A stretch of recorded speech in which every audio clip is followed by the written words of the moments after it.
Now let's talk about the next topic which is consequences of the disintegration. अभी तक हम लोग बात कर चुके हैं कि यूएसएसआर है क्या, so what exactly is the meaning of USSR, वो कब बना, कितने लीडर्स थे, हम लोगों ने सब बात कर ली।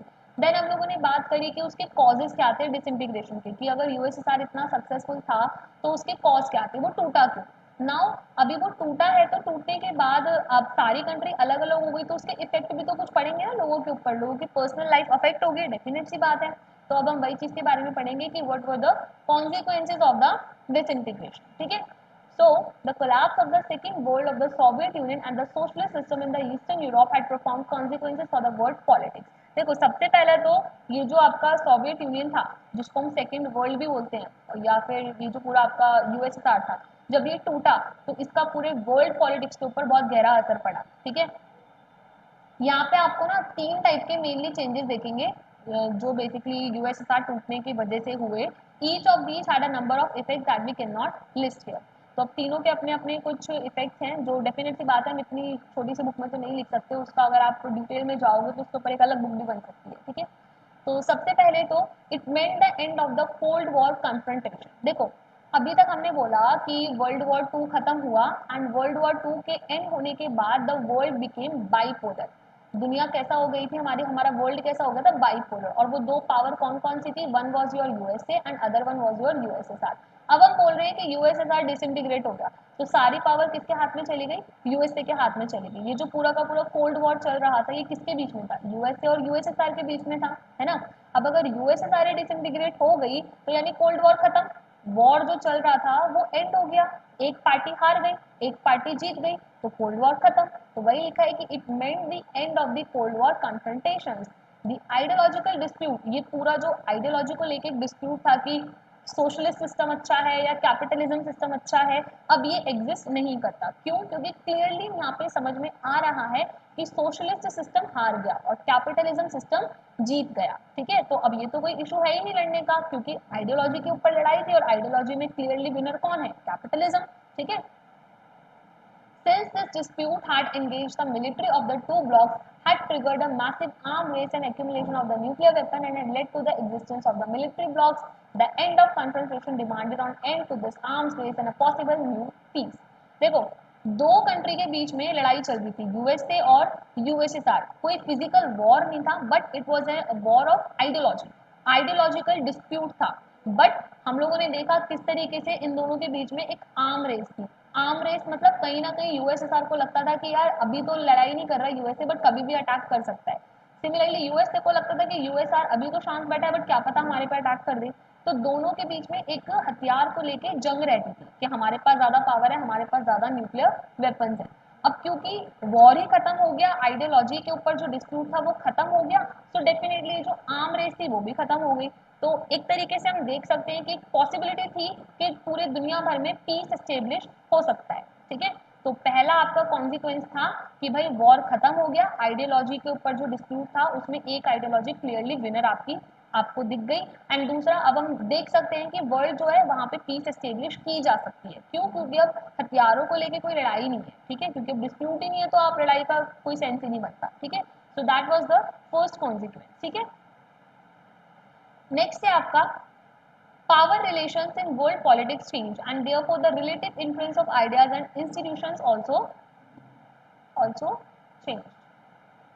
ठीक है, देखो अभी तक हमने बोला कि आपके पास दो पावर है, एक तो आपकी यूएसएसआर है और एक आपकी यूएसए है। तो दो पावर के साथ सारी कंट्रीज खुद को अलाइन करती थी। अलाइन मतलब कि या तो हम यूएसएसआर को सपोर्ट करेंगे या हम यूएसए को सपोर्ट करेंगे। अब जब यूएसएसआर हार गई तो अब तो मतलब ही नहीं बनता कि हम यूएसए के साथ अलाइन हो, क्योंकि बचा हुआ वही है। ठीक है, तो अब सब इंडिपेंडेंट हो गए। तो एक एक क्वेश्चन यहाँ पे थोड़ा सा अराइज होता है कि अब क्या होगा आगे चल के। ठीक है, एक बार देखिए इसको, जो पावर को लेके रिलेशंस थे इन द वर्ल्ड पॉलिटिक्स वो सब क्या हो गए, बदल गए। ठीक है, और इसका सब चीज का जो रिलेटिव इन्फ्लुएंस था वो किस चीज पे पड़ा, उनके आइडियाज और उनके इंस्टीट्यूशंस पे पड़ा। ठीक है, the end of the cold war, अब ये जो कोल्ड वॉर जब खत्म हुआ it left open only to possibility. अब देखो दो ही पॉसिबिलिटी बनती है। देखो मैंने बोला कि एक तरफ यूएसएसआर था और एक तरफ यूएसए था। अब यूएसएसआर तो टूट गया, अब बचा कौन, यूएसए। तो या तो अब दुनिया में बाईपोलर वर्ल्ड जो अब तक एग्जिस्ट कर रहा था, या तो अब वो बाईपोलर वर्ल्ड यूनिपोलर वर्ल्ड में तब्दील हो जाएगा, मतलब कन्वर्ट हो जाएगा, या फिर देयर इज अनदर पॉसिबिलिटी कि अब जो वर्ल्ड है वो मल्टीपोलर हो जाएगा। मल्टीपोलर मतलब ऐसा नहीं है कि अब सारी कंट्री यूएसए के साथ ही रहेंगी, यूएसए एक अकेला सुपर पावर बन जाएगा, नहीं, अब सारी कंट्रीज जो है वो धीरे धीरे पावरफुल होती चली जाएंगी, ठीक है। तो या तो एक पॉसिबिलिटी थी कि either the remaining super power will dominate and create a unipolar system, जो कि हमारा यूएस है, या तो ये हो सकता था कि यूएस से अब सुपर पावर बचाए तो वही डोमिनेट करेगा पूरे वर्ल्ड के ऊपर, या फिर डिफरेंट कंट्रीज और groups of country could become important player, या फिर जो दूसरी कंट्री है वो भी अब निकलकर पावरफुल बन सकते हैं और वो इंपॉर्टेंट प्लेयर बन सकते हैं इन द इंटरनेशनल सिस्टम। तो थोड़े टाइम तक हमने देखा कि यूएसए जो था वो चल रहा था, थोड़ा डोमिनेटिंग पावर था, पावर में था, सुपर पावर बन गया था, बट बहुत कम टाइम तक, ठीक है। फिर धीरे धीरे हम देखेंगे कि छोटी छोटी कंट्रीज भी पावरफुल होने लग गई। तो अल्टीमेटली आज के टाइम में जो वर्ल्ड है वो मल्टीपोलर वर्ल्ड है, मतलब ऐसा नहीं है कि कोई पर्टिकुलर कंट्री है जो सबसे ज्यादा पावरफुल है या सारी पावर उसी के पास है, नहीं, आज के टाइम में सारी कंट्रीज के पास पावर है, सब पावरफुल है, सब इंपॉर्टेंट रोल प्ले करती है इंटरनेशनल सिस्टम के अंदर, ठीक है। So bringing in the multipolar system there no power could dominate, ऐसी कोई पावर नहीं है जो किसी और के ऊपर डोमिनेट करेगी, ऑल्दो सारी पावर इक्वल है, ठीक है। इक्वल नहीं कहेंगे तो मतलब कंपटीटर है एक दूसरे की, ठीक है। As it turn out the US became the sole super power, और अब जैसा हुआ तो डेफिनेट सी बात है, अब इमीडिएटली जब यूएसएसआर तो डिसइंटीग्रेट हो गया तो इमीडिएटली अगर हम देखें तो यूएसए जो है वो डोमिनेट करेगा, ठीक है, वो इकलौता सुपर पावर बन गया, ठीक है। Backed by the power and prestige of the US, the capitalist economy was now dominant economic system internationally. अब क्योंकि यूएसए जीत गया, यूएसएसआर तो खत्म हो गया, तो यूएसए की जो आइडियोलॉजी है कैपिटलिज्म वाली वो पूरे वर्ल्ड में क्या हो गई, डोमिनेट हो गई, ठीक है। तो इनकी जो कैपिटलिस्ट इकोनॉमी थी, इनका जो आइडिया था वो पूरे इंटरनेशनली अब यही आइडियोलॉजी क्या कर रही है, डोमिनेट कर रही है। Institutions like World Bank, International Monetary Fund became powerful advisor to all these countries since they gave them loans for their transition to capitalism. देखो अभी इसको हम डिस्कस करेंगे। Politically, the notion of the liberal democracy emerged as the best way to organize political life. तो liberal democracy भी emerge होकर आई। Liberal democracy मतलब कि मल्टी पार्टी सिस्टम होगा और डेमोक्रेसी होगी, लोग ही सरकार बनाएंगे, लोगों से ही सरकार बनेगी, ऐसा सब कुछ कंसेप्ट था। और यही एक इकलौता सोल्यूशन बताया गया कि अब डेमोक्रेसी ही बेस्ट ऑप्शन है इस वर्ल्ड के लिए, ठीक है। ओके, ये पॉइंट मैं अभी आपके साथ डिस्कस करूंगी, ये वाला, ठीक है। Okay, third, the end of the Soviet block meant that the emergence of many new countries. देखो अब क्योंकि जब सोवियत ब्लॉक है वो तो टूट गया, अब सोवियत ब्लॉक जब टूटेगा तो इसके बाद छोटी छोटी बहुत सारी नई कंट्री निकल कर आएंगी, ठीक है। अब ये जो छोटी छोटी नई कंट्रीज हैं इनके अपने इंडिपेंडेंट एस्पिरेशंस हैं, चॉइसेस हैं, मतलब इनकी अपनी गोल्स हैं, डिमांड्स हैं, चॉइसेस हैं। Some of them, especially the Baltic and the East European state, wanted to join the European Union and become part of the North Atlantic Treaty. कुछ जो यूरोपियन कंट्रीज हैं वो चाहती थी कि अब तक तो फॉर एग्जांपल ये रशिया है और यहाँ पे यूरोपियन कंट्रीज हैं, ये यूएसएसआर का पार्ट थी, बट अब ये अलग हो गए तो अभी चाहते हैं कि हम यूरोप के मेंबर बन जाएं, मतलब यूरोप के साथ हम एक ग्रुप में रहें, मतलब फ्रेंडशिप रखें, ऐसा ना हो कि हम नेबर्स के साथ लड़ाई करते रहें, अच्छे रिलेशन रखें। तो जो बाल्टिक कंट्रीज थी और जो ईस्टर्न यूरोपियन स्टेट्स थी वो चाहती थी कि हम यूरोपियन यूनियन में जुड़ जाएं। तो यूरोपियन यूनियन आप नेक्स्ट चैप्टर्स में पढ़ेंगे, बहुत इंपॉर्टेंट आपका ऑर्गेनाइजेशन है, ग्रुपिंग है। सिमिलरली नाटो आपकी ग्रुपिंग है, नॉर्थ अटलांटिक ट्रीटी ऑर्गेनाइजेशन, ठीक है। The Central Asian country wanted to take advantage of their geographical location and continue their close tie with Russia and also to establish ties with the West. अब जो central Asian countries हैं वो चाहती थी कि हम अपने ज्योग्राफी का फायदा उठाएं। ज्योग्राफी मतलब अगर आप मैप देखा है आप लोगों ने अच्छे से, वर्ल्ड मैप, तो उसमें हमें पता चलता है कि जो सेंट्रल एशियन कंट्रीज है ना वो एक तरीके से कनेक्शन का काम करते हैं। लेट्स से कि ये आपका नॉर्थ अमेरिका है, ये आपका साउथ अमेरिका है, ठीक है, और यहाँ पे आपका बड़ा सा रशिया है, सेंट्रल एशिया यहाँ पे आ गया आपका, और ये आपका यूरोप है, और ये आपका साउथ अफ्रीका, ठीक है।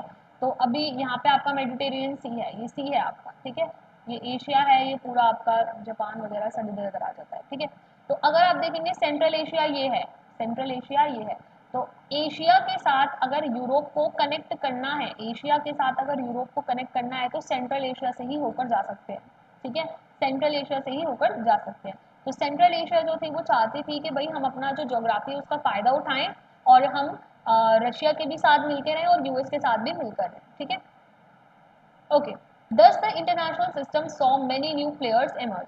तो अब आप देख ही रहे हैं कि किस तरीके से जो यूरोपियन यूनियन है, ये वाले जो लोग हैं ये यूरोपियन यूनियन का मेंबर बन जाएंगे, ये अपनी ज्योग्राफी का फायदा उठा के ये भी इंपॉर्टेंट प्लेयर बन जाएंगे। And then we can't really neglect India, Japan, China, ये सब लोग भी इमर्ज कर रहे हैं। ठीक है, तो सबकी अपनी एक आइडेंटिटी निकल कर आई, सबके अपने इंटरेस्ट, सबकी अपनी इकोनॉमी, सबके पॉलिटिकल डिफिकल्टीज, इस सब के बाद भी अब देखो, आप देखोगे कि किस तरीके से छोटी छोटी कंट्रीज भी अब इंपॉर्टेंट रोल प्ले कर रही है वर्ल्ड पॉलिटिक्स में। It is to these issues that we now, अब हम इन्हीं की तरफ बात करें। ठीक है, अच्छा अब मैं एक बार इस टॉपिक पे आती हूँ। देखो, ओके, अभी हमने बोला कि यूएसएसआर डिसइंटीग्रेट हुआ। नाउ जब यूएसएसआर टूटा तो सारी कंट्रीज जो थी वो अलग अलग हो गई। हमने बोला कि जो बोरिस येल्सिन थे, इन्होंने इमीडिएटली रिफॉर्म लेकर आए कि आज से सोसाइटी के अंदर कम्युनिज्म नहीं फॉलो होगा, बल्कि अब से क्या फॉलो होगा, कैपिटलिस्ट मॉडल फॉलो होगा। अब सोसाइटी जो है, लेट्स से मैं आपको एग्जांपल देकर समझाती हूँ। ठीक है, एक एग्जांपल लेते हैं कि अभी तक सोसाइटी में पिछले 70 सालों तक ये एक एग्रीकल्चरल लैंड है। ठीक है, ये एक एग्रीकल्चरल लैंड है और ये कौन ओन करता है, ये स्टेट ओन करती है। ठीक है, 70 साल से यही चलता आ रहा है, 70 ईयर्स से ये जो लैंड है ये किसी का नहीं है, सरकार का लैंड है। लोग आते हैं, इस पे खेती करते हैं और सरकार इनको बदले में इनका पैसा दे देती है। अब इमीडिएटली एक ऐसा इंसान आया जो बोल रहा है कि सोसाइटी कैसी हो गई है, सोसाइटी कैपिटलिस्ट हो गई है। तो दैट मीन्स ये लैंड अब किसी एक का हो जाएगा, सरकार का तो बचा नहीं है लैंड, अभी किसी एक का हो जाएगा। तो सडनली ये जो इतने सारे लोग 70 सालों से सरकार की जमीन पे काम कर रहे थे, अब उसका कोई ओनर ही नहीं है, तो वो ओनर कौन बनेगा। ठीक है, तो सरकार ने बोला कि ये जो जमीनें हैं अब हम इनके ऊपर वाउचर्स देंगे, मतलब कि जो भी चाहे आके इन जमीन को खरीद सकता है। अब आप सिंपल सी बात बताइए, एक ऐसी सोसाइटी जहाँ पे 70 सालों से लोगों ने सेविंग्स ही नहीं करी, सेविंग्स मतलब उनको सरकार टाइम टू टाइम खाना देती थी, पैसे देती थी, हेल्थ केयर, एजुकेशन सब सरकार देती थी। तो इन लोगों ने तो कुछ ऐसे प्रॉपर सेविंग्स करी नहीं होंगी, वो तो सरकार के ऊपर डिपेंडेंट थे क्योंकि उनको लिमिटेड ही मिलता था, इक्वल मिलता था सबको, किसी एक के पास कोई एक्स्ट्रा पैसे है ही नहीं।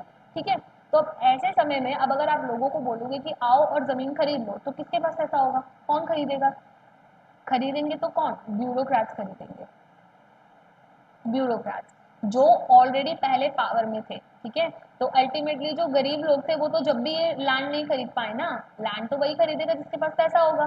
सरकार ने ये लैंड सब बहुत सस्ते रेट में बेचना स्टार्ट करा। ठीक है, बट अल्टीमेटली किसने खरीद लिया वो सारा का सारा, जो सारी ओनरशिप किसके पास में आ गई, तो सारी ओनरशिप जो पहले सोवियत के मेंबर थे उनके पास ही आ गई। ठीक है, और ऐसा नहीं था कि सरकार ने पैसों में ही रखा, वाउचर्स भी दिए।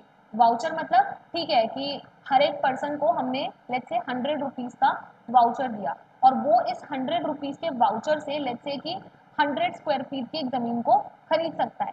ठीक है, बट अब एक ऐसी सोसाइटी जहाँ पे इस बंदे को समझ ही नहीं आ रहा कि मैं अकेला इस ज़मीन का करूँगा क्या, मैं अकेला क्या खेती कर लूँगा इस पे, उसको तो ग्रुप की आदत है। ठीक है, अब सभी को इतने रुपए मिल रहे हैं, सभी लैंड अगर खरीद लेते तो भी कोई सेंस नहीं बन रहा इस बात का। ठीक है, लेट्स से कि मैं हूँ, मैंने ये लैंड पूरा का पूरा वाउचर देके खरीद लिया, बट मैं इस लैंड का करूँगा क्या, क्योंकि खेती करने के लिए तो मुझे अल्टीमेटली लोग चाहिए, लेबर चाहिए उसके ऊपर, मैं अकेला तो खेती कर नहीं सकता। और इमीडिएटली इमीडिएटली तो मेरे पास कुछ आएगा ही नहीं। ठीक है, सब चीज़ें चाहिए, इरीगेशन, सीड, सब कुछ चाहिए। अगर मुझे इमीडिएटली पैसे चाहिए तो लैंड का तो मैं कुछ कर नहीं सकता। तो यहाँ पर क्या होता है फिर, ये जो इन लोगों को जो वाउचर मिले थे, ये जो वाउचर मिले थे ज़मीन खरीदने के, ये वाउचर इन लोगों ने बेचना स्टार्ट कर दिया। ठीक है, क्योंकि ऑलरेडी सोसाइटी के अंदर ना लोगों के पास खाने पीने की भी बहुत शॉर्टेज थी। ठीक है, तो इमीडिएटली तो लोग यही चाहते थे कि किसी तरीके से खाने को कुछ मिल जाए, हमारी जो ये प्रॉब्लम्स हैं इमीडिएट सॉल्यूशन इनका कुछ मिल जाए। तो इन लोगों ने क्या करा, जो वेस्टर्न वर्ल्ड से कुछ बिजनेसमैन आते थे वो कहते थे कि अच्छा ठीक है, हम तुम्हारे रशिया के अंदर फैक्ट्री लगाना चाहते हैं, उसके लिए हमें ज़मीन चाहिए, तुम एक काम करो, अपना ये वाउचर हमें दे दो और हम तुम्हें इतने रुपए देंगे। ठीक है, तो इन लोगों के लिए ये ज़्यादा अच्छा था सौदा, ये ज़्यादा इनको फ़ायदेमंद लगा। तो अब आप देखेंगे किस तरीके से रशिया के अंदर जो ज़मीन थी वो रशिया वालों की हुई नहीं, या फिर ये जो ईस्टर्न यूरोपियन स्टेट्स थी इनकी हुई नहीं, क्यों, क्योंकि यहाँ पे तो वेस्टर्न बिजनेसमैन ने आके खरीद लिया, या फिर ये जो ब्यूरोक्रेट्स थे ये वाउचर खरीद लेते थे। ठीक है, तो अल्टीमेटली लोगों की जो सिचुएशन थी वो तो बदसे बदतर ही हो गई। ठीक है, तो ऐसी सिचुएशन में अमेरिका ने क्या करा, क्योंकि अमेरिका तो खुश था, अमेरिका चाहता था कि चलो अच्छी बात है, अब लोग बाग क्या कर रहे हैं, अब लोग बाग कम्युनिस्ट आइडियोलॉजी को छोड़ के कैपिटलिस्ट की तरफ मूव कर रहे हैं, मतलब कैपिटलिस्ट आइडियोलॉजी को फॉलो कर रहे हैं। तो अमेरिका ने बोला कि ठीक है, मैं आप सब लोगों की हेल्प करूंगा, आप सब लोगों को ट्रांसफॉर्म करने में, आप लोगों को प्रॉब्लम आ रही है ना इतना इमीडिएटली ट्रांसफॉर्मेशन लाने में, तो ठीक है मैं आप लोगों की मदद करूंगा। तो अमेरिका ने in order to help these European countries और स्टेट्स कि ठीक है मैं आपकी मदद करता हूँ, आप लोगों को थोड़ा लोन वोन चाहिए तो ठीक है मैं आपको लोन देता हूँ, ठीक है। तो इस सब के लिए फिर अमेरिका ने दो ऑर्गेनाइजेशंस बनाई, एक तो वर्ल्ड बैंक बनाया और दूसरा आपका इंटरनेशनल मॉनेटरी फंड बनाया, ठीक है। तो ये आपका इंपॉर्टेंट हो जाता है यहाँ पे, एक तो आपका वर्ल्ड बैंक और एक आपका इंटरनेशनल मॉनेटरी फंड, ये आज भी आपका एग्जिस्ट करता है, ठीक है। तो अगर आपसे क्वेश्चन पूछे कि वर्ल्ड बैंक और इंटरनेशनल मॉनेटरी फंड बना क्यों था, तो वो किसने बना था, ईस्टर्न यूरोपियन स्टेट्स को, ईस्टर्न यूरोपियन स्टेट्स को शिफ्ट करने में हेल्प करने में। मतलब कि ये जो आपका वर्ल्ड बैंक है और जो आपका इंटरनेशनल मॉनेटरी फंड है, ये एडवाइस देता था इन सारी कंट्रीज को और लोन देता था ताकि ये अपने आप को कैपिटलिज्म की तरफ ट्रांसफर कर सके, ट्रांसफॉर्म कर सके पॉलिटिकली द नोशन, और वही फिर डेमोक्रेसी को फॉलो किया। आई होप ये कंसेप्ट अब आपको क्लियर हो गया होगा।